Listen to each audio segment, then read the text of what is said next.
हाय।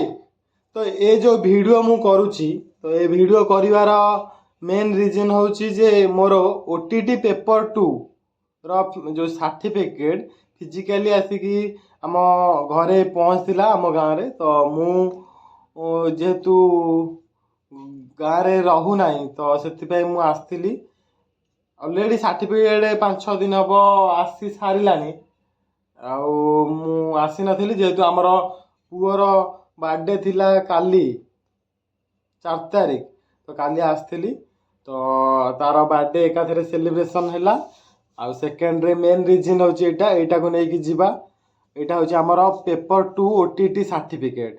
तो प्रथम आपको फास्ट आपको रिविल करवा देखा ओपन करिया मु अलरेडी तो देखी सारे तो आपण मान सहित शेयर करदेवी। तो मोर को केते नंबर थिला केते अटेम्प्ट रे मु क्लियर करूची आ मोर को कैटेगरी आपाई कि मोर कौन सबू माने प्रोसेस केते मु स्ट्रगल करची कौन कौन मु करिची तो सब शेयर करी केते सहज होईची ना कष्ट होईची मु आपण मान सहित शेयर करदेवी आज। तो लेट्स सी एटा होची मोर ओटीटी पेपर 2 सर्टिफिकेट। इठी मोर ना लिखा है मेंशन है भरत कुमार सामल सन ऑफ दिवाकर सामल तो आट उदयपुर। तो यहाँ हूँ आमर बोर्ड ऑफ सेकेंडरी तांकर सबू डाटा अच्छी। तो चलते आम ए सर्टिफिकेट को रिवील करवा ओपन करवा।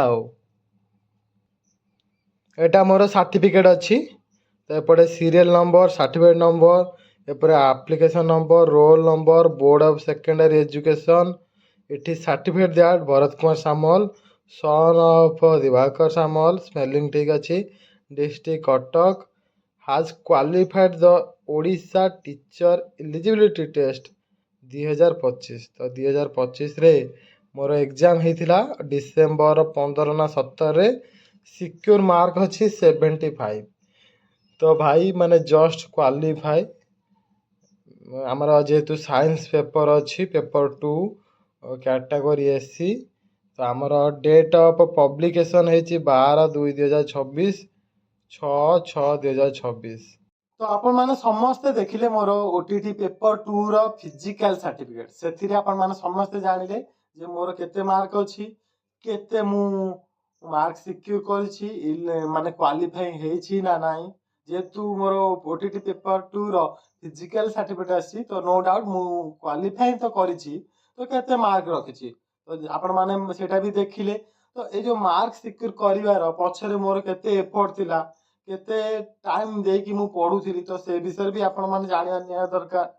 आउ सेकेंड कथा आपण जानले मोर को कैटेगरी आउ एटा मोर पेपर 2 साइंस कैटेगरी थिला तो मोर कास्ट रो भी कैटेगरी आपण माने सेतिरे देखिथिबे। तो चलंतु आमे फास्ट कथा बा एते कम मार्क रहिवार कारण कोन आउ आ पाई जो सब मु सुनिथेली जो हार्ड आसीबो क्वालिफाई करिया टिके कष्ट कारण 75 मार्क रखुची क्वालिफाई पाई आउ टिके हार्ड भी आसे एज कंपेयर टू ओएसटीटी सेटार मार्क टिके कम। तो एक्चुअली एटा मोर को नंबर अटेम्प्ट थिला एटा मोर फर्स्ट अटेम्प्ट थिला ओटीटी पेपर 2 आउ मु सेतिरे क्वालिफाई करची। तो सत कहिया गले एथिपाई माने मोर 0% एफर्ट टोटाली मु पढ़ी नथिली जेहेतु मु गोटे प्राइवेट जॉब करुच्ची मते टाइम हुए मु पढ़ी पारे से जा ना मु सिलेबस मध्य मु देखी नथिली मोर माने मेन फोकस थिला जे ओटीटी पेपर 2 क्वालिफाई हो कि न हो ओएसटीटी टा हे जा दरकार ओएसटीटी टा मोर मेन फोकस थिला।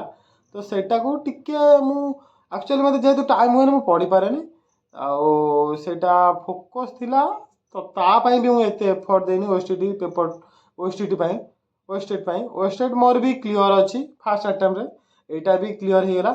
तो कहबार कथा जे आपण माने जो माने मु सुनिथेली मो सांग माने आगुर जेहेतु बीड करथिले से माने देइछन्ती एग्जाम से माने सेही एससीबीसी कैटेगरी आउ मोर कहबार कथा से माने पंत भी करे तांक से कहंती जे ओटीटी पेपर 2 हार्ड आसे।